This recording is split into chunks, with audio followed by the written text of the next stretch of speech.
Nous sommes à présent dans l'espace où nous partageons des clés essentielles pour bâtir, développer et consolider vos projets. Aujourd'hui, nous parlons d'un principe trop souvent négligé, mais pourtant incontournable dans le parcours de tout entrepreneur. Il s'agit de la consultation. Et pour mieux comprendre ce levier de croissance et de sagesse, nous avons le plaisir de recevoir le docteur Athanas Kadja qui nous accompagnera tout au long de cette discussion. Vous l'avez compris, c'est votre rubrique entrepreneuriat. Docteur, soyez les bienvenus. Merci beaucoup, chers journalistes. Merci, chers téléspectateurs. Nous sommes encore là pour partager certaines connaissances avec vous, essentielles quand même pour réussir en entrepreneuriat. Docteur, avant d'aborder le thème, nous voudrions mieux vous connaître. Oui, moi je suis docteur Athanas Kadja. Je suis d'abord pasteur. Je suis coach en développement intégral. Je suis consultant formateur en intelligence financière et entrepreneuriat. Moi-même, je suis chef d'entreprise. Je suis promoteur agricole. Je suis président d'ONG. Je suis entraîneur à la réussite, activateur de la grandeur, aumônier international, juge de paix des Nations Unies.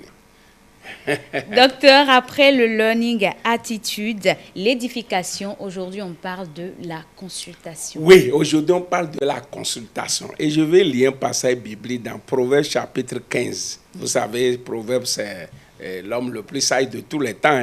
Proverbes chapitre 15, le verset 22 nous dit ceci. Les projets échouent faute d'une assemblée qui délibère, mais ils réussissent quand il y a de nombreux conseillers. Donc, vous voyez cela. Donc, quand nous parlons de la consultation, comme le mot le dit, c'est le fait de consulter les experts, c'est le fait de consulter les mentors, c'est le fait de consulter. Je donne un exemple. Tu veux faire quelque chose. Qui a déjà fait la chose? Donc, tu t'approches de lui pour avoir de conseils parce qu'il a beaucoup d'expérience. Il est là où il est. Il a traversé beaucoup d'étapes. Il a traversé beaucoup de situations. Quand tu le consultes, ça va t'éviter, toi, de faire des erreurs. Donc, c'est pour ça que nous parlons de consultation. Donc, je veux réussir en entrepreneuriat. Qui sont ceux qui ont déjà réussi en entrepreneuriat pour que vraiment tu les choisis comme mentor et qu'à des moments donnés, tu puisses t'approcher d'eux pour demander conseil. Donc, c'est ça la consultation. Ça te permet d'éviter beaucoup d'erreurs. Mais malheureusement, aujourd'hui, beaucoup de personnes se lancent comme ça en entrepreneuriat. C'est pour ça que l'expérience a montré que sur 100 entreprises créées, intervalle 5 ans, au moins 95% meurent. Oui, c'est de ça qu'il s'agit. C'est pas n'importe, c'est pas jeu d'enfant là-bas, c'est pas match amical là-bas. Donc, tu veux réussir en entrepreneuriat, il faut avoir des gens qui ont pris par là et tu vas les consulter pour avoir des conseils pour pouvoir continuer ton chemin. Docteur, pourquoi la consultation est-elle un pilier incontournable pour la réussite de tout entrepreneur? Oui, la consultation, c'est un pilier parce que, comme je le disais tout à l'heure, quand tu veux faire quelque chose, assois-toi, pose-toi la question, qui sont ceux qui ont déjà appris par là? Ça va te permettre d'éviter des erreurs. Vous voyez, d'éviter des erreurs.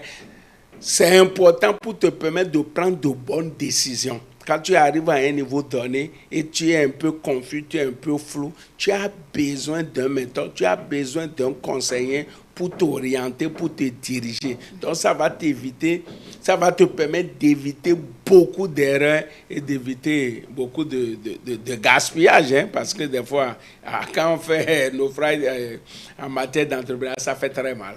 D'accord. Comment bien choisir son mentor? Oui, comment bien choisir son mentor, c'est de voir le parcours de la personne. Combien d'expérience la personne a dans le domaine. Je ne parle pas quelqu'un qui a commencé à entreprendre il y a 5 ans, 10 ans, non. Ce n'est pas encore ça. Et surtout, ce qui a échoué, c'est relevé. Tu as beaucoup de choses à apprendre de quelqu'un qui a eu un parcours vraiment difficile, il a eu des affaires de faillite et tout ça, là, il est tombé, il s'est relevé. Tu peux prendre conseil auprès de celui-là que celui que tout a marché sur roulait comme ça. Qu'est-ce que tu apprends de lui? Donc, surtout, il faut voir le parcours de la personne, l'ancienneté de la personne et également la taille de son entreprise. Oui. D'accord, docteur. Oui. Quels conseils donneriez-vous aux entrepreneurs pour bien consulter et tirer profit du savoir reçu?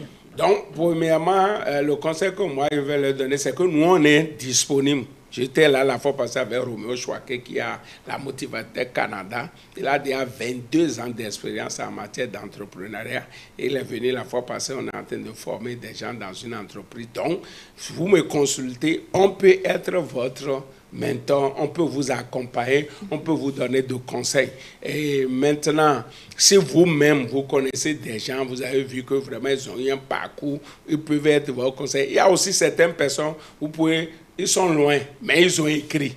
Des gens comme Kiyosaki qui ont écrit, des gens qui ont réussi en entreprise, ils ont écrit.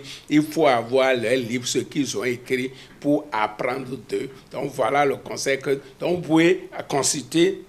Vous pouvez nous consulter, vous pouvez consulter quelqu'un que vous connaissez ou bien également lire les livres de ceux qui ont réussi en affaires. Ça va beaucoup vous aider. Docteur, à ce propos, laissez-nous vos contacts. Oui, mon contact c'est plus 229 WhatsApp, plus 229 96 25 36 66. J'ai chaîne TikTok, j'ai chaîne YouTube, j'ai chaîne WhatsApp et j'ai page Facebook. Quand vous tapez à Kana Kadia, vous pouvez avoir accès à ces plateformes et nous échangeons beaucoup là-bas, nous faisons des formations là-bas. Merci beaucoup, docteur. Merci beaucoup. Nous avons parlé de la consultation, un pilier incontournable pour tout entrepreneur. Et ce troisième pilier qui a été au cœur de notre réflexion nous rappelle qu'aucun succès durable ne se construit seul et que savoir écouter, s'entourer et recueillir les avis éclairés peut transformer une simple idée en une œuvre solide. C'est la fin de votre rubrique entrepreneuriat.